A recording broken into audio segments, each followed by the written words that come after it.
Mesir, dengan 3000 tahun sejarahnya, merupakan salah satu peradaban tertua di dunia dan didirikan di tepi Sungai Nil di daerah yang kala itu dikenal sebagai Mesir Bawah. Dengan wilayah yang membentang dari delta Sungai Nil ke arah selatan, Mesir menjadi salah satu negara termakmur dan terkuat di masa itu.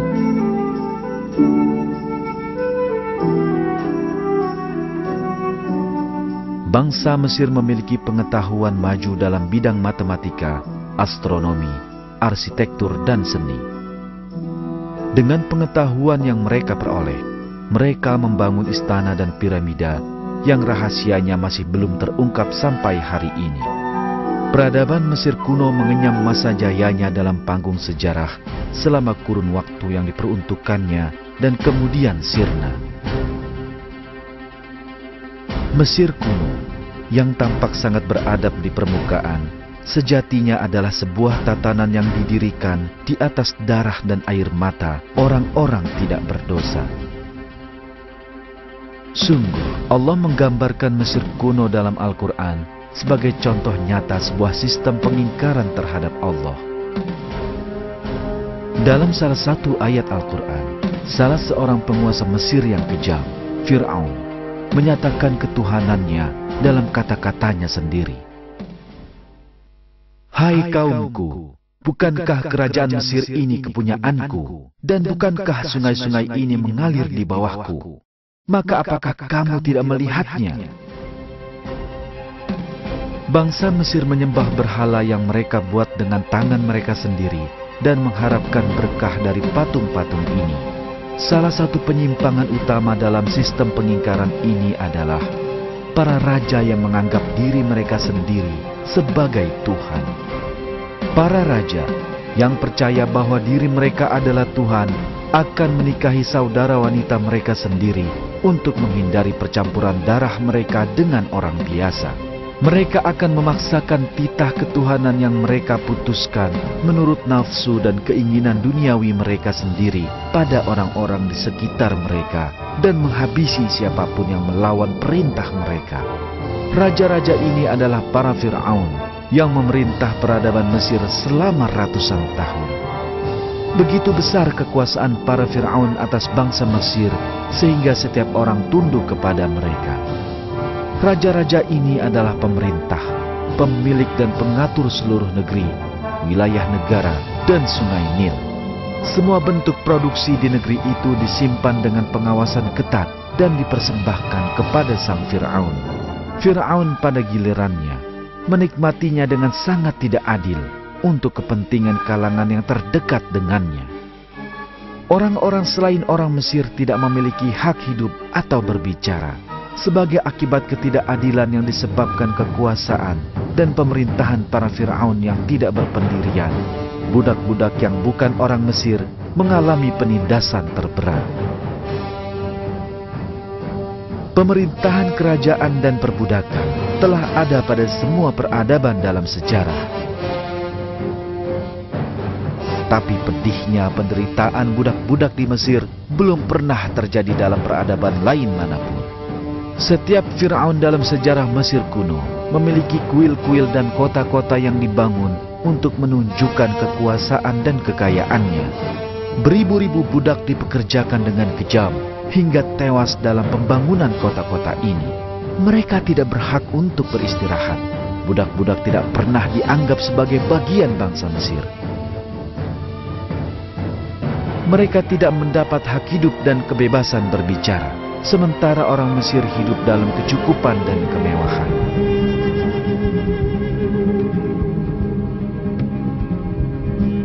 Kelas budak ini adalah Bani Israel yang merupakan keturunan Nabi Ibrahim.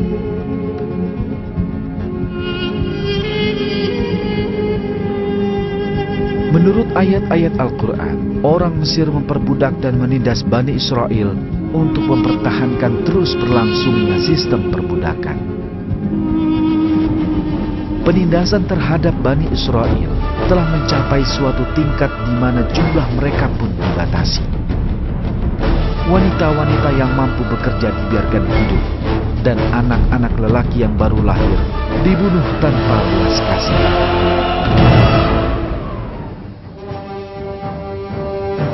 Allah menggambarkan keadaan ini dalam salah satu ayat yang ditujukan pada Bani Israel. Dan ingatlah, ketika kami selamatkan kamu dari Fir'aun dan pengikut-pengikutnya, mereka menimpakan kepadamu siksaan yang seberat-beratnya. Mereka menyembelih anak-anakmu yang laki-laki dan membiarkan hidup anak-anakmu yang perempuan. Dan pada yang demikian itu, terdapat cobaan-cobaan yang besar dari Tuhanmu. Dalam keadaan seperti itulah, Allah mengirim seorang Rasul yang akan memerangi penindasan dan kekejaman ini, mengingatkan manusia untuk menuju jalan kebenaran dan membebaskan Bani Israel dari perbudakan. Rasul ini adalah Nabi Musa.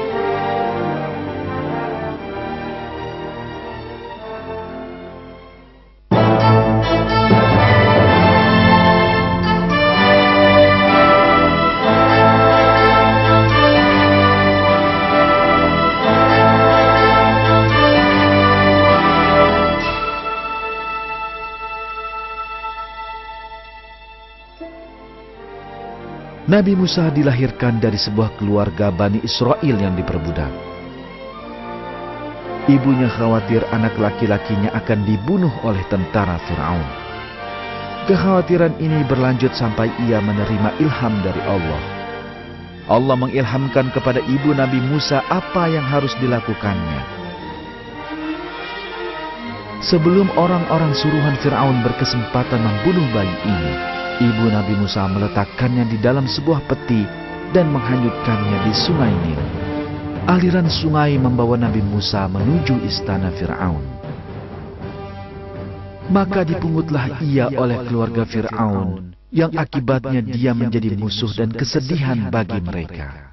Sesungguhnya Fir'aun dan Haman beserta tentaranya adalah orang-orang yang bersalah. Dan berkatalah istri Fir'aun, "Ia penyejuk mata hati bagiku dan bagimu.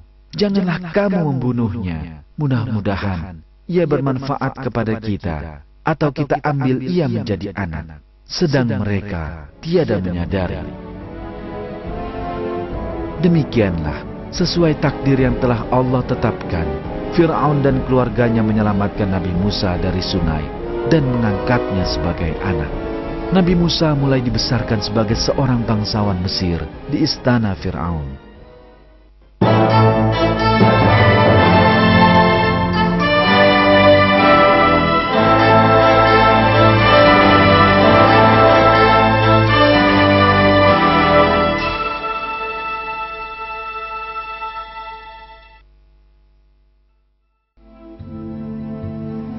Nabi Musa tumbuh di istana Fir'aun. Ia mencapai dewasa dan Allah memberinya pengetahuan dan kebijaksanaan. Kejadian yang menjadi titik balik dalam hidupnya adalah sebuah perkelahian yang melibatkannya. Dalam perkelahian ini, Nabi Musa membela seorang pria dari kaumnya tanpa menyelidiki siapa yang berada di pihak yang benar. Walaupun ia tidak berniat membunuhnya, lelaki yang satunya meninggal karena pukulannya. Nabi Musa menyadari ia telah membuat kesalahan dan bertaubat, berlindung kepada Allah. Ia memohon ampunan Allah atas dosa yang telah diperbuatnya. Ia berjanji tidak akan membela orang yang berbuat dosa di masa mendatang. Namun, Nabi Musa telah membunuh seorang warga Mesir. Orang-orang Mesir akan berusaha membalas dendam. Seperti yang telah diberitahukan kepada kita dalam Al-Quran, Nabi Musa menghabiskan malam dengan bersembunyi. Fir'aun dan para pemuka di sampingnya membicarakan hukuman bagi Musa, bahkan kemungkinannya untuk dihukum mati. Seseorang yang telah mendengar pembicaraan ini datang memperingatkan Musa. Segera setelahnya, Nabi Musa meninggalkan kota dan pergi meninggalkan Mesir. Nabi Musa menuju ke sebelah timur Mesir, ke Madian, melewati gurun Sinai. Menghadapi semua peristiwa yang menimpanya, Nabi Musa tetap bertawakal dan berdoa kepada Allah. Dalam perjalanan menuju Madian, ia berkata, Mudah-mudahan Tuhanku memimpinku ke jalan yang benar. Nabi Musa bertemu dengan dua wanita di dekat sumber air Madian. Wanita-wanita itu takut pada penggembala lain yang ada di sana dan tidak dapat memberi minum hewan-hewan piaraan mereka. Nabi Musa bergegas membantu wanita-wanita itu dan memberi minum ternak mereka. Untuk membalas kebaikannya, ayah wanita-wanita ini mengundang Nabi Musa untuk membayar upahnya mengambilkan air untuk mereka. Ia meminta Nabi Musa untuk tinggal bersama mereka dan untuk membantunya. Ia berkata akan memberikan salah satu putrinya kepada Nabi Musa untuk diperistri. Nabi Musa menerima tawaran ini.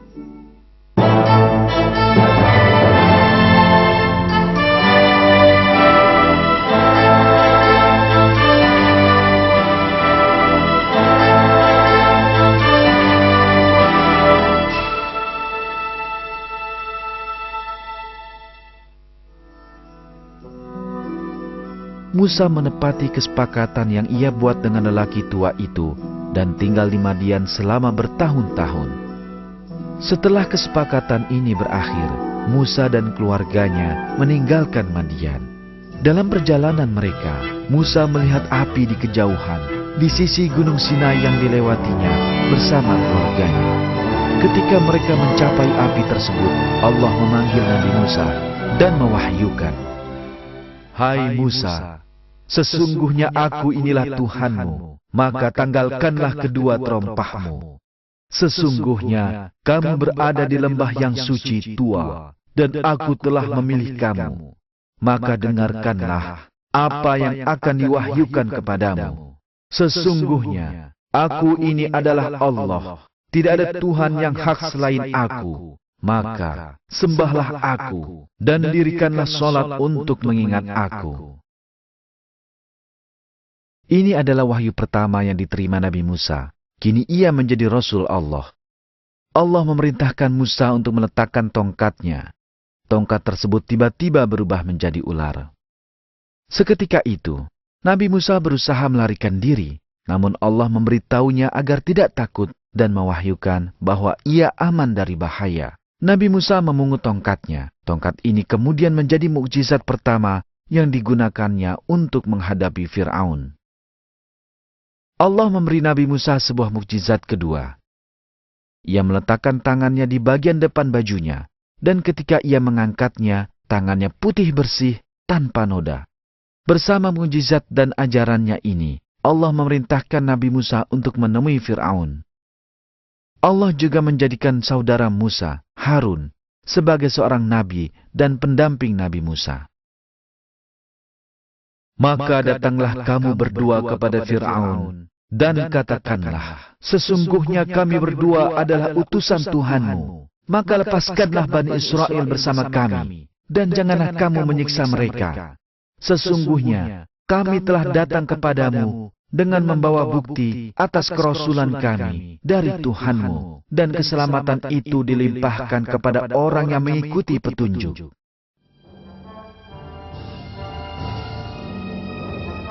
Musa menemui Fir'aun dengan perkataan ini, namun Fir'aun memilih mengingkari daripada memperhatikannya. Fir'aun dan kalangan dekatnya meyakini tujuan Nabi Musa adalah mengambil alih kekuasaan dengan mengganti agama nenek moyang bangsa Mesir. Ini karena Fir'aun dan orang-orangnya mengambil keuntungan besar dari agama itu. Sehingga jika agama itu diganti, Fir'aun akan kehilangan seluruh kekuasaannya. Musa sama sekali tidak berniat menguasai Mesir. Musa meminta pembebasan Bani Israel yang telah hidup dalam keadaan yang sangat buruk. Atas permintaan itu, Fir'aun menjawab bahwa Nabi Musa telah dibesarkan dalam istana dan mempertanyakan lelaki yang telah dibunuhnya. Jawaban Musa atas semua perlakuan buruk ini adalah jawaban orang beriman sejati yang berserah diri penuh kepada takdirnya dan benar-benar memahami maknanya. Berkata Musa, "Aku telah melakukannya, sedang aku di waktu itu termasuk orang-orang yang khilaf. Lalu aku lari meninggalkan kamu ketika aku takut kepadamu. Kemudian Tuhanku memberikan kepadaku ilmu, serta Dia menjadikanku salah seorang di antara rasul-rasul. Mendapati dirinya dalam kesulitan menghadapi kata-kata dan bukti kuat Nabi Musa, Fir'aun memfitnah bahwa Musa telah gila. Ia juga mengancam akan memenjarakan Nabi Musa kecuali jika mengakui ketuhanan Fir'aun. Mendengar kata-kata ini, Nabi Musa mengeluarkan bukti-bukti kenabiannya. Maka Musa melemparkan tongkatnya, yang tiba-tiba tongkat itu menjadi ular yang nyata. Fir'aun dan orang-orang di sekitarnya menyatakan bahwa yang mereka lihat hanya dapat dilakukan dengan sihir.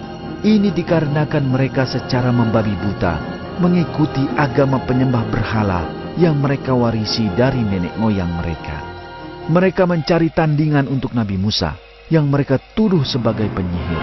Berita ini terdengar oleh para penyihir terhebat di negeri itu. Nabi Musa memilih sebuah perayaan sebagai waktu untuk bertanding. Ini karena ia berharap seluruh penduduk Mesir menyaksikan kebenaran. Para penyihir Fir'aun telah siap mempertontonkan keahlian mereka. Tali dan tongkat yang mereka lempar tampak seolah benar-benar bergerak mendekati Nabi Musa. Kejadian ini digambarkan dalam Al-Quran. Maka Musa merasa takut dalam hatinya. Kami berkata, "Janganlah kamu takut, sesungguhnya kamulah yang paling unggul.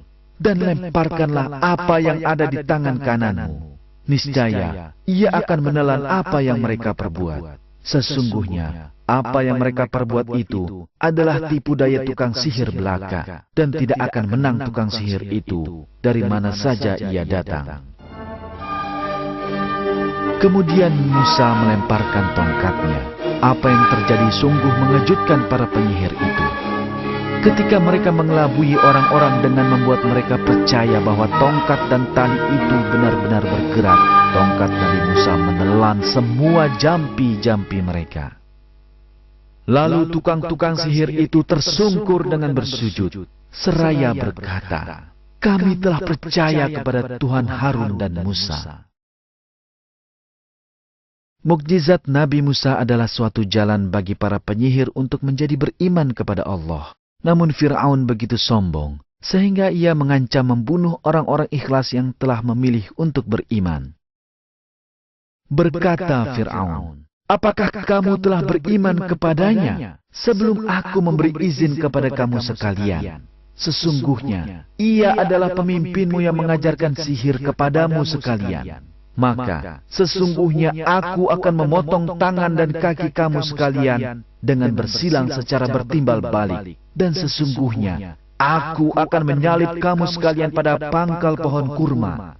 Dan sesungguhnya kamu akan mengetahui siapa di antara kita yang lebih pedih dan lebih kekal siksanya." Jawaban para penyihir kepada Fir'aun menunjukkan keikhlasan iman dan keberanian mereka. Mereka berkata, "Kami sekali-kali tidak akan mengutamakan kamu daripada bukti-bukti yang nyata, yang telah datang kepada kami dan daripada Tuhan yang menciptakan kami. Maka putuskanlah apa yang hendak kamu putuskan.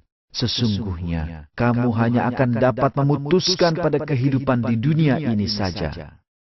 Sesungguhnya kami telah beriman kepada Tuhan kami, agar Dia mengampuni kesalahan-kesalahan kami dan sihir yang kamu paksakan kepada kami melakukannya. Dan Allah lebih baik pahalanya dan lebih kekal azabnya." Kekalahan para penyihir dari Nabi Musa yang diikuti oleh berimannya mereka kepada Allah secara jelas menunjukkan kebobrokan tatanan yang dibangun Fir'aun. Fir'aun tak lagi dapat mengutarakan perkataan masuk akal, tapi dengan keras kepala dan sombong mengingkari keberadaan Allah dan kenabian Musa.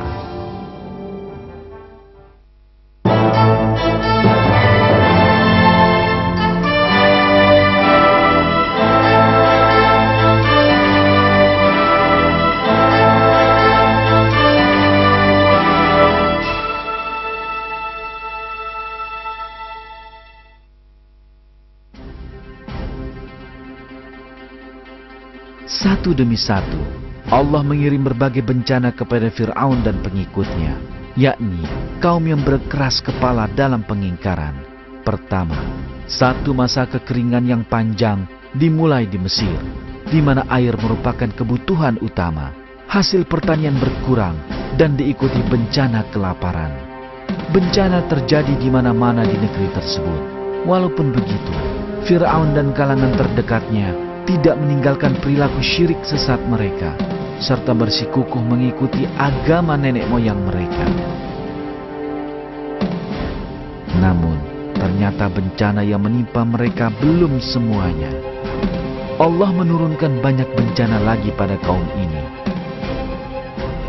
Setelah kekeringan, Allah mengirimkan hujan dan badai dahsyat yang belum pernah disaksikan sebelumnya di Mesir. Belalang dan kutu menghancurkan sawah dan tanaman. Serangga menutupi kota seperti awan hitam. Semua kota di Mesir mengalami wabah katak. Mereka ada di mana-mana, dalam rumah penduduk dan di jalan-jalan. Air sungai Nil dan air sumur berubah menjadi merah oleh darah. Penduduk Mesir kini menderita kehausan. Walaupun begitu, mereka masih tetap dalam keingkaran. Semua azab ini terjadi secara beruntun. Fir'aun dan orang-orang di sekelilingnya berusaha mengelabui Nabi Musa dengan muslihat yang gagal. Dan ketika mereka ditimpa azab yang telah diterangkan itu, mereka berkata, "Hai Musa, mohonkanlah untuk kami kepada Tuhanmu dengan perantaraan kenabian yang diketahui Allah ada pada sisimu. Sesungguhnya, jika kamu dapat menghilangkan azab itu daripada kami, pasti kami akan beriman kepadamu, dan akan kami biarkan Bani Israel pergi bersamamu." Maka, setelah kami hilangkan azab itu dari mereka, hingga batas waktu yang mereka sampai kepadanya, tiba-tiba mereka mengingkarinya. Semua bencana yang digambarkan Al-Quran ini telah didukung oleh penemuan-penemuan penggalian arkeologi. Papirus Ipuwer yang ditemukan di awal abad ke-19 menggambarkan parahnya bencana yang terjadi di Mesir. Wabah terjadi di seluruh negeri, darah di mana-mana. Seluruh air yang ada di sungai berubah menjadi darah. Tanah menjadi tandus seperti potongan-potongan rami. Istana hancur dalam sekejap. Selama 9 hari tidak ada jalan keluar dari istana. Tak seorang pun dapat melihat wajah temannya. Akhirnya, Allah memerintahkan Nabi Musa untuk memimpin Bani Israel meninggalkan Mesir. Seperti yang diperintahkan Allah, Nabi Musa dan kaumnya berangkat tengah malam meninggalkan Mesir secara diam-diam. Fir'aun pun marah luar biasa. Ia menganggap dirinya sebagai pemilik dan Tuhan Bani Israel. Ini juga berarti kehilangan tenaga kerja. Ia mengerahkan tentaranya mengejar Bani Israel. Saat mereka melarikan diri dari Fir'aun dan orang-orangnya, Bani Israel sampai di tepi laut. Pada saat itu, Fir'aun dan tentaranya telah cukup dekat untuk melihat Bani Israel.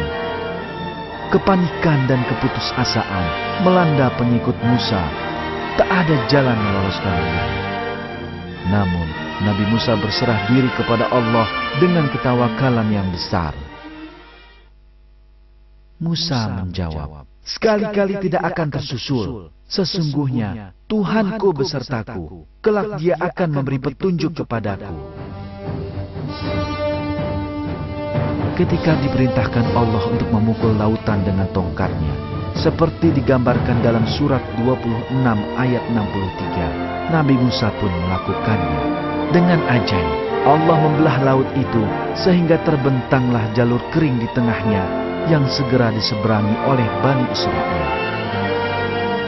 Fir'aun dan tentaranya begitu nekat mengejar Bani Israel hingga menyeberangi laut. Namun, setelah Bani Israel menyeberang dengan selamat ke sisi yang lain, air tiba-tiba mulai menutup. Fir'aun dan tentaranya yang menuhankan Fir'aun semua tenggelam dengan mukjizat ini. Namun di saat terakhir, Fir'aun mencoba bertaubat, tapi taubatnya tidak diterima. peristiwa ini digambarkan dalam Al-Quran. Dan kami memungkinkan Bani Israel melintasi laut, lalu mereka diikuti oleh Fir'aun dan bala tentaranya, karena hendak menganiaya dan menindas mereka. Hingga bila Fir'aun itu telah hampir tenggelam, berkatalah dia, "Saya percaya bahwa tidak ada Tuhan melainkan Tuhan yang dipercayai oleh Bani Israel, dan saya termasuk orang-orang yang berserah diri kepada Allah. Apakah sekarang baru kamu percaya? Padahal sesungguhnya kamu telah durhaka sejak dahulu, dan kamu termasuk orang-orang yang berbuat kerusakan. Maka pada hari ini kami selamatkan badanmu, supaya kamu dapat menjadi pelajaran bagi orang-orang yang datang sesudahmu. Dan sesungguhnya kebanyakan dari manusia lengah dari tanda-tanda kekuasaan kami." Para ilmuwan telah lama menyelidiki bagaimana pembelahan Laut Merah seperti yang digambarkan Al-Quran dan Taurat bisa terjadi. Suatu penemuan mengejutkan dari penelitian ini adalah punggung bukit di dasar Laut Mati. Punggung bukit bawah laut ini ditemukan di Teluk Aqaba, sebuah sambungan Laut Merah.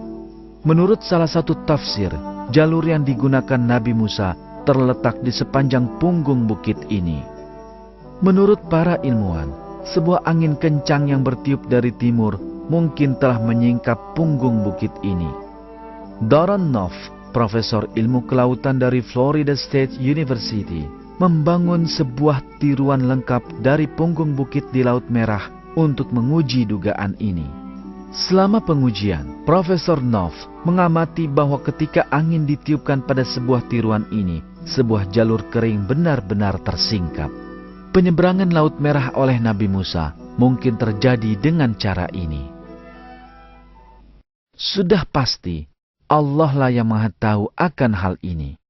Penemuan arkeologi tidak hanya menerangkan terbelahnya Laut Merah, tapi juga tentang tenggelamnya Fir'aun dan bala tentaranya.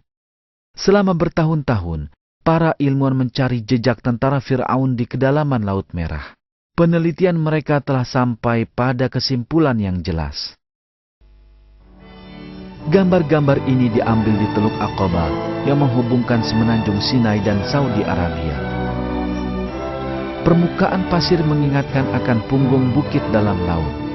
Namun, hal yang penting adalah bahwa ganggang laut tampak di sana-sini. Ganggang laut perlu menempel pada dasar yang padat untuk bertahan hidup. Yang paling penting lagi, ganggang laut ini mengambil bentuk dari bahan tempat mereka menempel, bahkan jika kemudian bahan ini lenyap. Ganggang laut yang ditemukan oleh para ilmuwan ini memiliki ciri yang berbeda. Tidak ada karang atau batu dimanapun di daerah itu. Namun ganggang laut ini menyerupai bentuk roda kereta tentara Fir'aun. Penemuan yang sangat menakjubkan muncul ketika penelitian dilanjutkan. Sebuah roda kereta dari perunggu ditemukan di pasir. Roda kereta ini mungkin sekali ditinggalkan oleh tentara Fir'aun yang tenggelam di dalam air.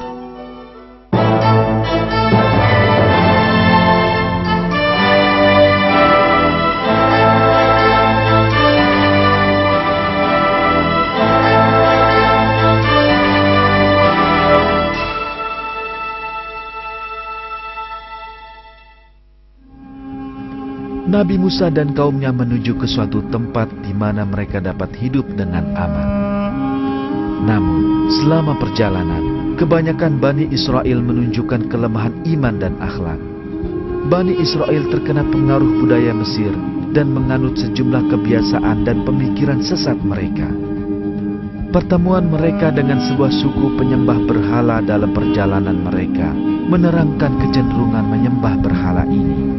Dalam kejahilan mereka, sejumlah orang Israel terpengaruh oleh suku ini dan meminta Nabi Musa untuk dibuatkan berhala untuk mereka sembah. Dan kami seberangkan Bani Israel ke seberang lautan itu. Maka setelah mereka sampai kepada suatu kaum yang tetap menyembah berhala mereka, Bani Israel berkata, "Hai Musa, buatlah untuk kami sebuah Tuhan berhala." Musa menjawab, "Sesungguhnya kamu ini adalah kaum yang tidak mengetahui sifat-sifat Tuhan. Sesungguhnya mereka itu akan dihancurkan kepercayaan yang dianutnya, dan akan batal apa yang selalu mereka kerjakan. Musa menjawab, "Patutkah aku mencari Tuhan untuk kamu yang selain daripada Allah, padahal Dialah yang telah melebihkan kamu atas segala umat?" Nabi Musa dan pengikutnya menuju Gunung Horeb. Menurut Al-Quran, Allah telah membuat janji dengan mereka di sisi kanan gunung tersebut. Nabi Musa akan berada selama 40 hari di gunung ini. Musa dengan tidak sabar meninggalkan kaumnya di belakang dan berangkat lebih dulu. Ia meninggalkan pengikutnya di bawah pengawasan Nabi Harun. Di gunung, Allah sekali lagi berbicara kepada Nabi Musa. Ia memberi Nabi Musa lembaran di mana perintahnya tertulis dan memerintahkan manusia agar mengikutinya dengan taat. Di saat itulah, orang-orang tak beriman di antara Bani Israel memanfaatkan kesempatan selama ketidakhadiran Nabi Musa. Walaupun banyak mujizat yang telah diberikan pada mereka, mereka membuat sebuah berhala dengan tangan mereka sendiri dan mulai menyembahnya. Berhala ini adalah sebuah sapi emas. Musa tidak menyadari penyelewengan yang dilakukan oleh kaumnya. Allah memberitahu Musa mengenai penyimpangan ini dan tentang keberadaan seorang munafik bernama Samiri di antara mereka. Di saat itulah Nabi Musa kembali kepada kaumnya. Kaum itu sedang menyembah berhala dan mengingkari keberadaan Allah. Nabi Musa menghentikan perselisihan yang disebabkan oleh Samiri dengan dua tindakan penting. Pertama-tama, ia mengusir Samiri dan kemudian menghancurkan berhala palsu yang ia buat. Berkata Musa, "Pergilah kamu, maka sesungguhnya bagimu di dalam kehidupan di dunia ini hanya dapat mengatakan, 'Janganlah menyentuh aku.' Dan sesungguhnya bagimu hukuman di akhirat yang kamu sekali-kali tidak dapat menghindarinya. Dan lihatlah Tuhanmu itu, yang kamu tetap menyembahnya. Sesungguhnya kami akan membakarnya. Kemudian kami sungguh-sungguh akan menghamburkannya ke dalam laut berupa abu yang berserakan. Sesungguhnya Tuhanmu hanyalah Allah yang tidak ada Tuhan yang berhak disembah selain Dia. Pengetahuannya meliputi segala sesuatu." Nabi Musa memerintahkan pengikutnya segera bertaubat dan memohon ampun kepada Allah atas kesalahan mereka. Seperti diungkapkan dalam ayat Al-Quran, Allah yang Maha Kuasa menerima taubat Bani Israel. Setelah Bani Israel meninggalkan Mesir, Allah menjanjikan mereka sebuah tanah air. Perjalanan mereka adalah menuju tanah air itu. Namun, kaum ini terus-menerus membuat kesulitan bagi Nabi Musa sepanjang perjalanan. Sepanjang perjalanan melintasi gurun ini, Allah menyediakan makanan ajaib yang mencegah Bani Israel kelaparan. Makanan ini digambarkan sebagai manna dan salwa dalam Al-Quran dan merupakan karunia dari Allah. Namun, kaum Bani Israel tak lama kemudian mulai mengeluhkannya. Dan ingatlah ketika kamu berkata, "Hai Musa, kami tidak bisa sabar, tahan dengan satu macam makanan saja. Sebab itu, mohonkanlah untuk kami kepada Tuhanmu, agar Dia mengeluarkan bagi kami dari apa yang ditumbuhkan bumi, yaitu sayur mayurnya, ketimunnya, bawang putihnya, kacang adasnya, dan bawang merahnya." Musa berkata, "Maukah kamu mengambil sesuatu yang rendah sebagai pengganti yang lebih baik? Pergilah kamu ke suatu kota, pasti kamu memperoleh apa yang kamu minta." Kejahilan Bani Israel berlanjut, bahkan setelah mereka mencapai tanah yang dijanjikan itu. Ketika Nabi Musa menyuruh mereka memasuki tanah yang dijanjikan tersebut tanpa melihat ke belakang mereka, kaum itu berkata bahwa ada penduduk asing di sana. Mereka kemudian malah melanjutkan. Mereka berkata, "Hai Musa, kami sekali-kali tidak akan memasukinya selama-lamanya, selagi mereka ada di dalamnya. Karena itu, pergilah kamu bersama Tuhanmu, dan berperanglah kamu berdua. Sesungguhnya kami hanya duduk menanti di sini saja." Karena itulah Musa mengadu kepada Tuhannya dan memohon agar ia dan saudaranya Harun diselamatkan dari kaum yang kurang ajar ini. Berkata Musa, "Ya Tuhanku, aku tidak menguasai kecuali diriku sendiri dan saudaraku. Sebab itu, pisahkanlah antara kami dengan orang-orang yang fasik itu." Allah berfirman, "Jika demikian, maka sesungguhnya negeri itu diharamkan atas mereka selama 40 tahun. Selama itu, mereka akan berputar-putar kebingungan di bumi padang Tih itu. Maka, janganlah kamu bersedih hati memikirkan nasib orang-orang yang fasik itu."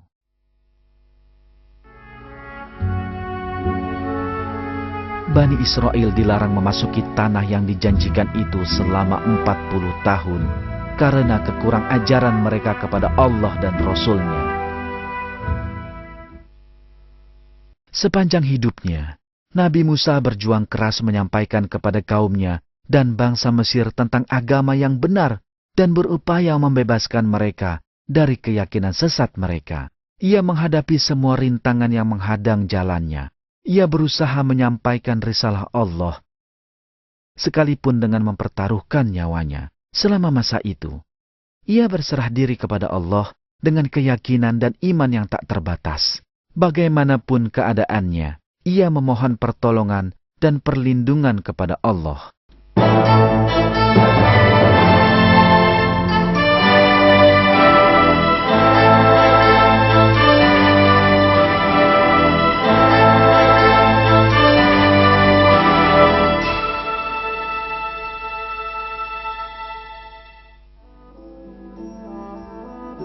Selama sebagian besar hidupnya, Musa berusaha menyampaikan ajaran Allah kepada kaumnya. Ia berjuang menyelamatkan kaumnya dari menyembah berhala dan membimbing mereka kepada agama yang benar. Tujuannya hanya mengingatkan manusia dan menyelamatkan mereka dari siksa neraka. Sebuah tugas yang ia laksanakan semata demi mencari ridha Allah. Untuk tujuan ini, ia menghadapi Fir'aun dan berusaha melenyapkan kepercayaan kaumnya pada kemusyrikan. Namun, ia menjadi sasaran kekejaman Fir'aun dan kaumnya sendiri. Tapi ia adalah hamba mulia yang hidup hanya untuk mencari keridhaan Allah, dan Tuhan kita menyelamatkannya dari segala kesulitan yang menimpanya. Banyak pelajaran yang dapat diambil dari ketiadaan rasa syukur yang diperlihatkan Bani Israel, bangsa yang tidak mengikuti jejak nabi-nabi mereka, yang berpaling dari agama yang diamanahkan kepada mereka, dan yang begitu sesatnya hingga berkata, "Pergilah kamu bersama Tuhanmu dan berperanglah kamu berdua." Allah telah memperingatkan manusia agar tidak bersikap lemah menghadapi kekurang ajaran Bani Israel terhadap nabi mereka. Hai orang-orang yang beriman, janganlah kamu seperti orang-orang yang menyakiti Musa. Maka Allah membersihkannya dari tuduhan-tuduhan yang mereka katakan. Dan adalah dia seorang yang mempunyai kedudukan terhormat di sisi Allah.